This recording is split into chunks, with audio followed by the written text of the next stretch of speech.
with us as well, recent author. So we'll talk a little bit about that. Rich, welcome. How are you? Good, good, good. Anxious to hear what Dr. Beck has to offer us. Yeah, so we're excited to have you. We talk, as always, we talk a little bit offline. The audience doesn't hear that part, but just real quick, if you could just intro yourself. I know you're out there in social media a lot, but just for the purposes of this video and any audience that doesn't know who you are, just give a quick intro, and then we'll get into leadership style and some of the things you're doing. Yeah, absolutely. Well, first of all, there are definitely a lot of people out there who do not know who I am. So tell a friend. So yeah, absolutely. My name is Dr. Brandon Beck. I am an educator in Westchester County, New York. I am an elementary, fifth grade, dual language, English, monolingual, bilingual educator, if you can fit all that into a nutshell. But I call myself an educator because I'm also a coach. I'm also a soccer coach, a professional soccer coach.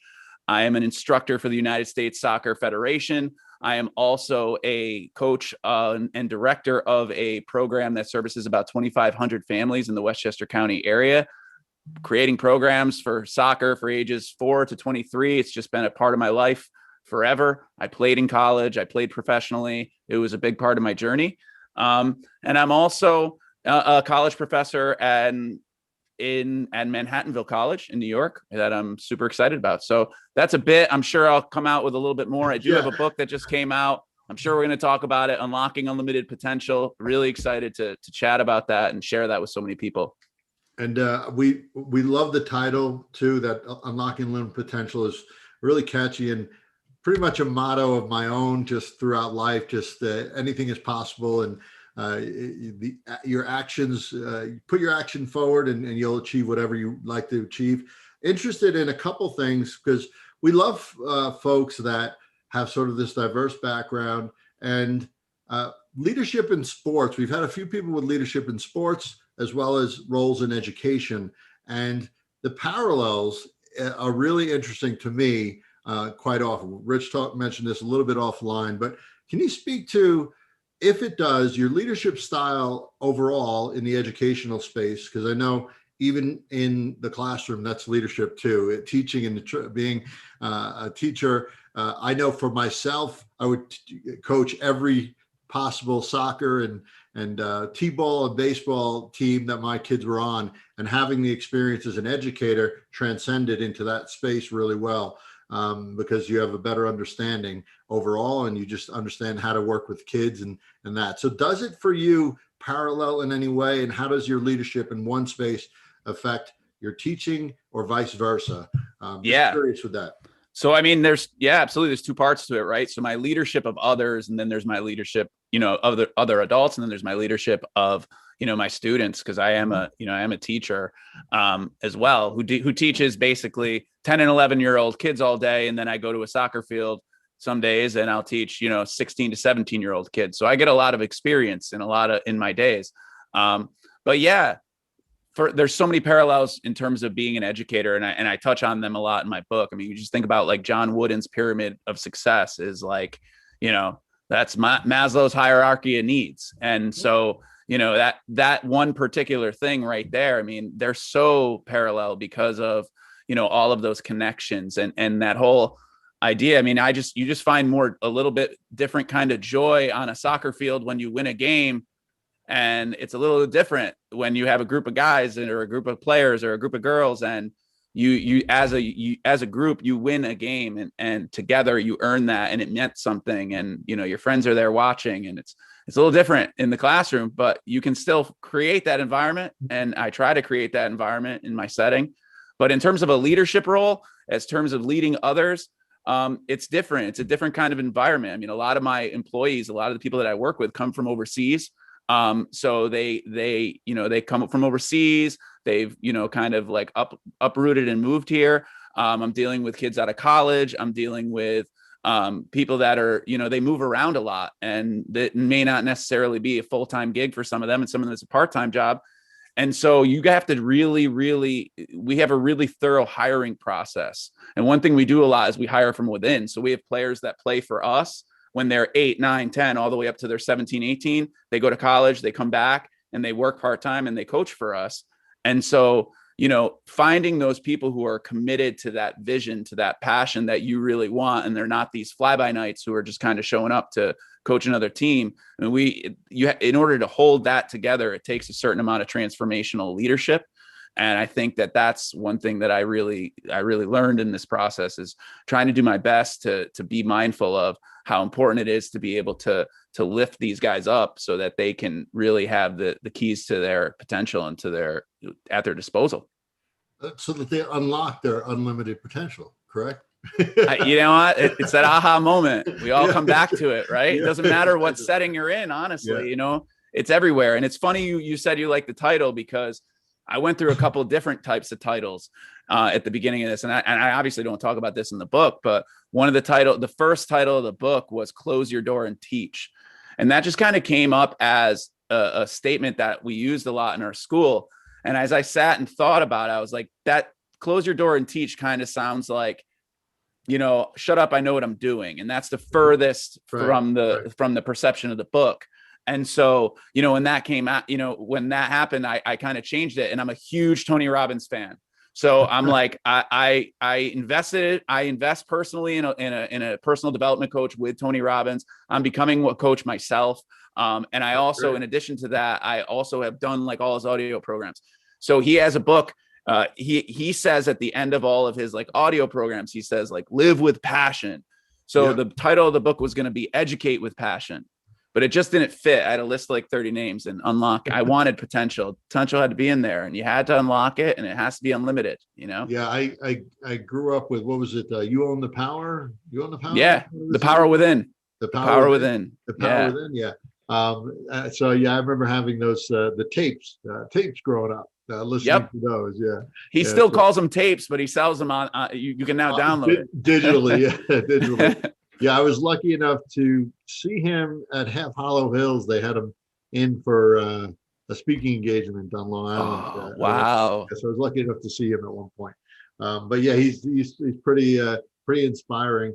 Rich, I want to turn it over to you in a minute too, to ask questions. But I'm curious too, with the unlocking limited potential, right? That could be you inspiring others to unlock unlimited potential. But as far as a leader goes, do you bring people on or pair up or team with those folks that you feel like you have that inherent piece to them, as far as your leadership style goes, as far as that the openness to achieving whatever you want to achieve, the openness to, hey, let's try it and fail if anything and try again, kind of thing. Do you? Absolutely. Does it work both ways for you? Yeah. Yeah, absolutely. It's funny. I got to go back to the book because, the book is broken into three parts. The first part is building your foundation. It's that, that growth mindset, that social emotional learning. But most importantly, it starts with you. So you can't unlock any unlimited potential. You can't really develop much around you if you don't understand what's going on inside of you. And that's kind of the foundation. But the second part of the book is looking at challenges as an opportunity to grow. So basically, I talk about a lot of stuff in there that I researched personally and did within my dissertation work, but I just kind of tweaked it a little bit. So it was a lot more reader friendly and a lot more visual than reading a dissertation that's 300 pages long, because I broke that down into about 20 total pages. And I talk about being a teacher of language learners, and I talk about how that's the title of the chapter is Language Learners Deserve Better, and how important it is to utilize what English language teachers of L's are doing, and using that to help other people become better, because good teaching for L's is essentially good teaching for all. That's right. That's so and right. so Special needs as well. Same thing. Yeah. 100%. I even talk about that. It's even in like this pyramid. One of the things that we identified in our work was the connection between special education teachers and English language learners. And then that, so it's always about looking at that, those challenges and about opportunity for growth. And then the last part of the book is about the last piece of it is, putting it all together. It's believing in you. That's it. And that's where the research comes in. But what I do with the research is all this work, all this reading that I do with Tony Robbins and Jack Canfield and Les Brown and John Maxwell and all those people that are out there that I read. I bring them into the literature, and I bring them and I connect them to, you know, the Maslow, and I connect them to the Deweys and the Gardners. And it just goes to show that, like, the research that's out there for students, for teachers, doesn't have to just come from an education space. No. You know, Right. and That's and right. and and what's going on in corporate world is important to bring into our classrooms. What's going on in, you know, nature, what's going on in the current events. Like, to me, that's just, I try to connect all that stuff with goal setting and character education, and the importance of being able to identify who you are, how important that is, and how far our schools have gotten away from that is what I see. Yeah, great leadership transcends time and space. It doesn't really matter where you are. A good leader you can put in any spot, whether it's in education or corporate. Rich, I want to give you a chance to comment as well and ask a question. I'm writing down your point, though, because that's going to go on a bumper sticker. Great leadership goes beyond. We'll quote Time and Brandon space. first, and then we'll come back to it. But there's lots I'm writing it down too. there's lots of places to go with this. I'm fascinated by your enthusiasm and catalyzed by your enthusiasm as well. You're not the first person who's held John Wooden up as someone to look to in terms of what people have said about leadership. He is Rich. He is Rich. I- He is the first person that's combined Maslow and Gardner and all these separate sort of leadership styles in one place. It's in the book. Yeah. I wrote it. Did you write Last that? chapter. I did. Go ahead, Rich. I'm thinking about catalytic leadership. You know, that's which is a fancy word for saying turning each other on. And I'm thinking about where that fits into this. You know, a good coach. I said this before we got on air. I said something along the lines of, baseball team, you get up, you hit, you're sitting on the bench waiting to hit, and then you hit against the pitcher, while the 9 other guys stand outside on the field and try to stop you from doing whatever it is you want to do. And then you flip side. It's side against side. The same with football, and which is where most of my athletic knowledge and expertise would go. When you talk about something like soccer, which I don't know much about, as I told you before, but have begun to appreciate a great deal. And hockey, same thing there actually. And basketball, it's a different approach to how teams play. And what those people do, the good teams do, with the coach's catalyst, is to empower each other to make the best out of themselves, to unlock that limited potential. And so the question then becomes, how do teachers empower each other as well as empower students to become that, is really what you're driving at. Yeah, absolutely. I mean, I think that, you know, if we're talking about that setting, and I think there's a lot of different settings that you know, we can even go into, you know, you even go into businesses and you go into, you know, other places than just the school. But yes, if you're talking about that in the school, that to me is an ideal environment where we feel, you know, empowered to be able to really trust each other. And I think there's a lot of that goes into play, because everybody's got a hand on top of them pushing them down, and everybody has to answer to somebody above them. And it takes some real guts and potential to be able to believe in yourself to the ability where, hey, I know there's all this senseless noise out there, and I'm going to hold it back, and I'm going to just believe in my people. And it's impossible to say you're going to have 100% people that believe in exactly 100% everything you say. Right. So, I mean, I get that. And I mean, it's just a matter of being able to understand each individual's needs. And I think that's important as a teacher too. And I think that's important as a coach. And, you know, I think that's important as a leader in any way. And I think there is no roadmap, there is no script, you know, but it's there to guide you. But you have to be able to include who you are. And in order to include who you are, you need to know the stories of the people around you. And if you don't know the stories of the people around you, and they don't know your story, then we got to start there first, I think. Yeah, working out of silos then. You know, this is just an observation. I've always kind of thought I should do some research on it, but I haven't.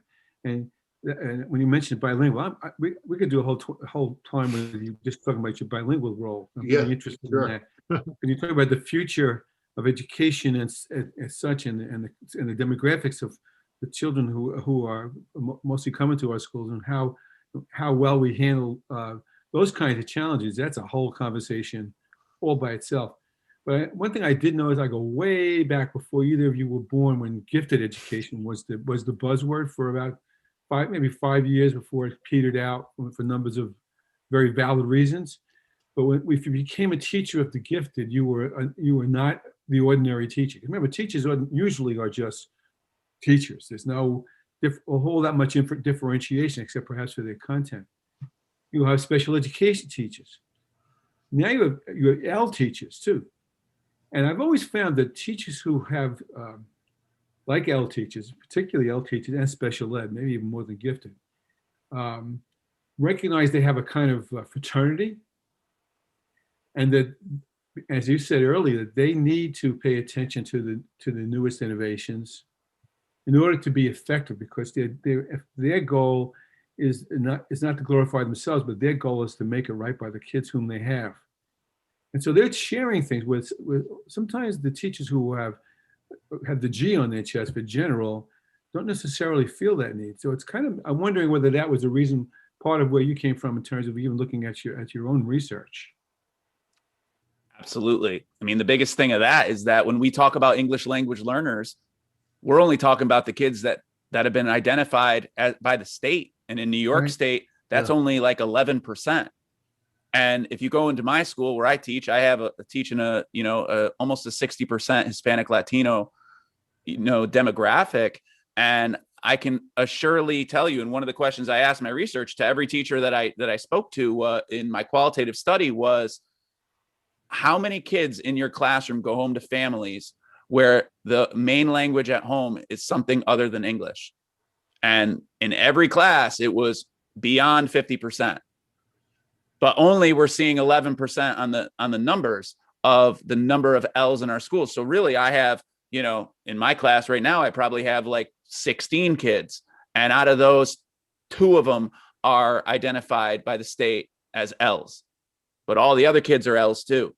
Right. So that's the thing, that it's just, if you start labeling students as L's and ENLs or ESLs or whatever verbiage we're using in 2020, 21, I mean, where does that leave us? It leaves us with students that are, that actually believe it. Like, I work with educators, and I am a college professor. I'm a monolingual college professor that gives certificates for TESOL. And I don't even have the certificate myself. And I say that because it just goes to show that you don't have to have a piece of paper to show that you're a great teacher. You don't have a great teacher of L's. You don't have to speak Spanish to be a great teacher of L's. It definitely helps 1000%, but you don't have to be that language. It all comes back to relationships. It all comes back to making those connections with students. And if you can't make those connections, then you could speak any language and you could have all the certificates in the world, but if you can't connect with your students, then you've missed the boat entirely. So we talk a lot about this in the episodes that we do, and I'm curious what your thought is on, and I think it goes part and parcel with unlocking limited potential and connecting to students. We talk about empathy and understanding quite often in here, and it seems like that drives your instruction from a teacher perspective, but also goes into the other areas. Can you speak to just the whole aspect of empathy and understanding and how that relates to that connection you're talking about? If it does, I don't want to do the loaded question kind of thing, but I feel like it does, but I'm just love to hear your thoughts on it. Of course it does. I mean, and I think it's also, in addition to having those things, I think it's also being perceptive and being able to observe the surroundings and being able to observe what's going on around you, and just being able to ask the questions and just being interested. But yes, it does come with that. And trust me, empathy, I work with 10 and 11-year-old kids that have been sitting in front of a screen for the last year. So them having empathy for each other is a little bit complicated sometimes. So, you're trying to do that in a distance environment and they're not really there. And it's hard to have that empathy. It's something that I need to work on. I'm still working on, but it begins, if you can have that understanding of others, it's so important. It's so important. And I think that what I really try to do is I really try to get to know my students and get to know the educators that I work with. And as I work with these assignments that I assign for these courses that I teach, I try to create, assignments that allow them to tell their story.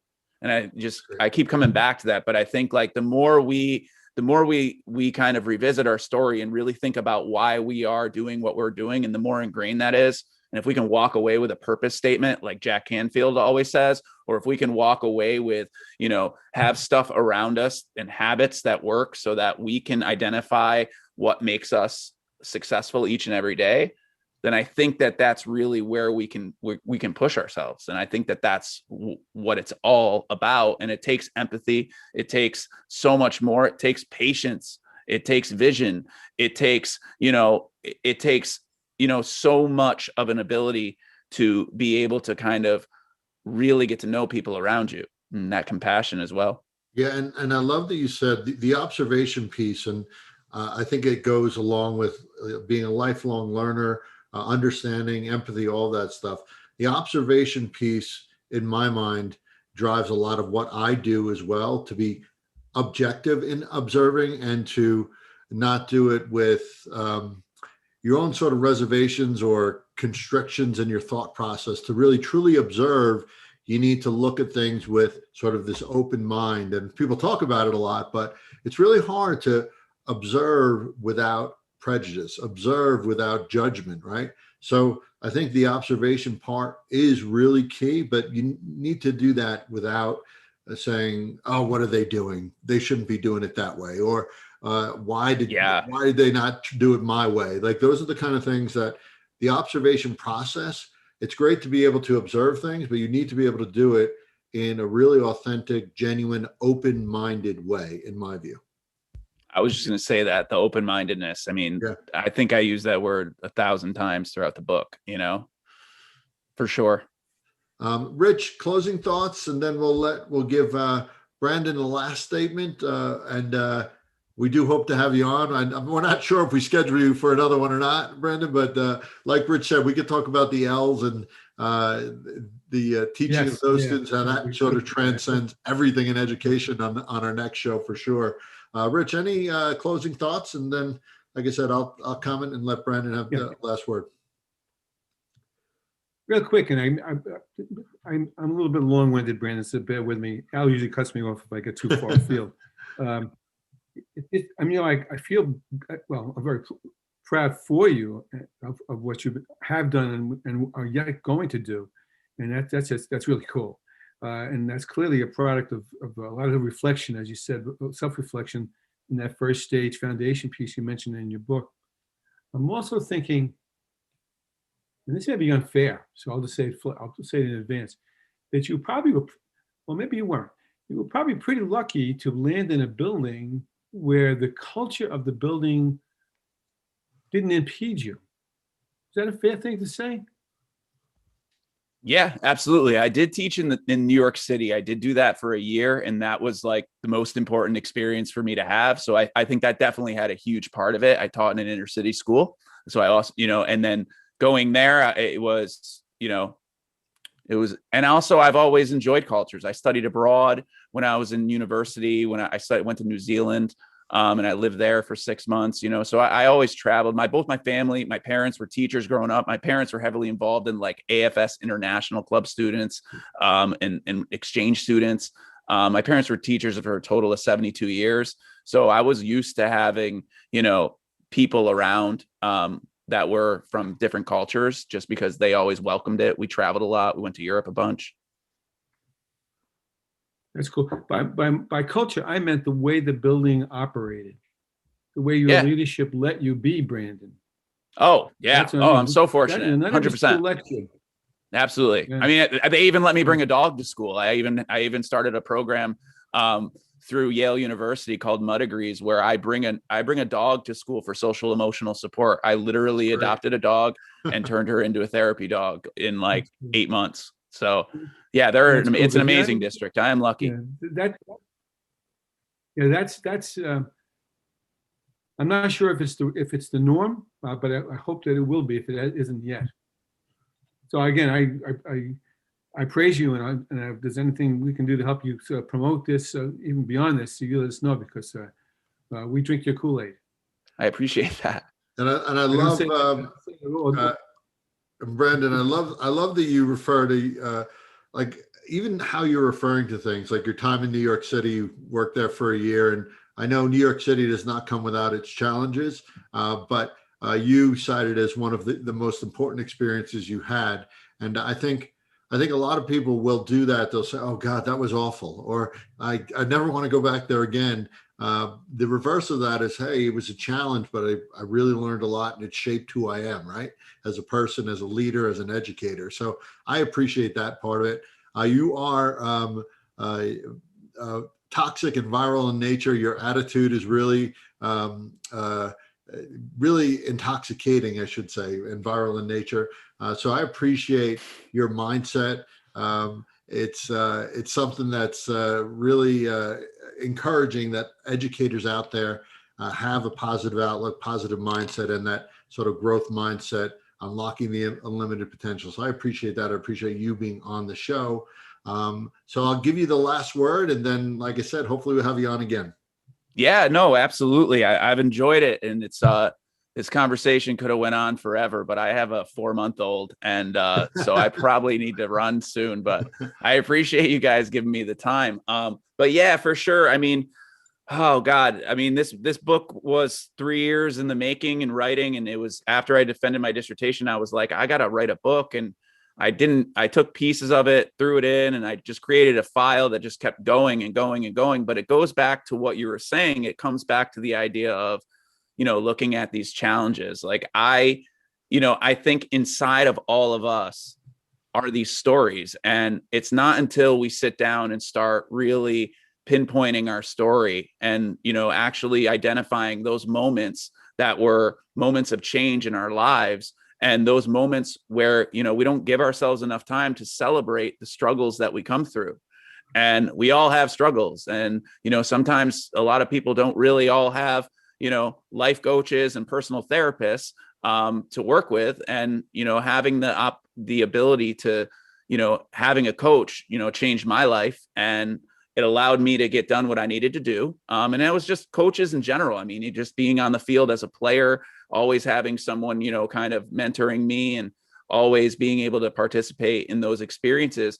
But everybody has inside of them those stories. And I think the more that we can work to identify the power within those stories, then you can start to see why you act a certain way, why you wake up in the morning a certain way, why when your feet hit the floor, you run right to your phone and it brings, complete stress right away. Like, I think, once we know ourselves, we really can start to identify what it is we need to serve others. And that's unlocking unlimited potential. That's so well said. We appreciate you. We appreciate you coming on, and look forward to talking to you again, Dr. Brandon Beck. Thanks so much.